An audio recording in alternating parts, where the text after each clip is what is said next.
Meanwhile, the Biden administration slamming the relocation of migrants as cruel and a political stunt. And now there are calls for the Justice Department to investigate whether these state-organized trips are even legal. But the governors behind the transports are standing their ground. And NewsNation correspondent Evan Lambert live for us at the White House. Evan?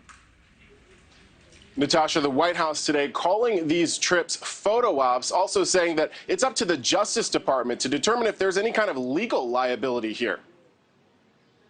Instead of working with us on solutions, Republicans are playing politics with human beings, using them as props. In a keynote speech last night aimed at countering hate-fueled violence, President Biden railed against the bus and now plane trips organized by Republican governors to move migrants to Democratic-run cities. What they're doing is simply wrong. It's un-American. It's reckless. But Governors Ron DeSantis of Florida and Greg Abbott of Texas are hitting back, saying they want communities far from the border to share the burden brought on by the migrant crisis. We have a president who has refused to go see the chaos that he's created on the border, and a border czar in Kamala Harris who's refused to see what's going on the border. And so if they will not go to the border, we're taking the border to them. The renewed battle coming after Abbott sent nearly 100 migrants to the vice president's official residence in Washington Thursday, days after Harris called the border secure, and DeSantis chartered 2 flights of about 50 migrants, mostly from Venezuela, from Texas to Tony Martha's Vineyard.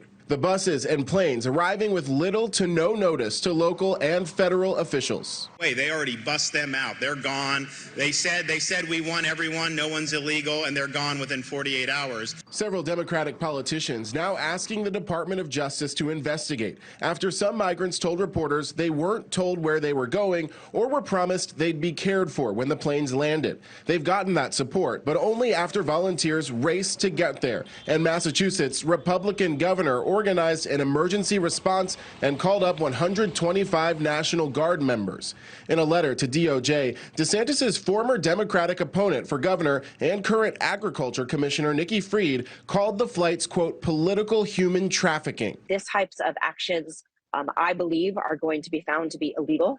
Not only the misappropriation of Florida's funds to be utilized for such a political stunt, but just the actions of taking individuals and crossing over borders. What is inhumane is the president's policies that have led his border with Mexico to be declared the deadliest border crossing in the entire world.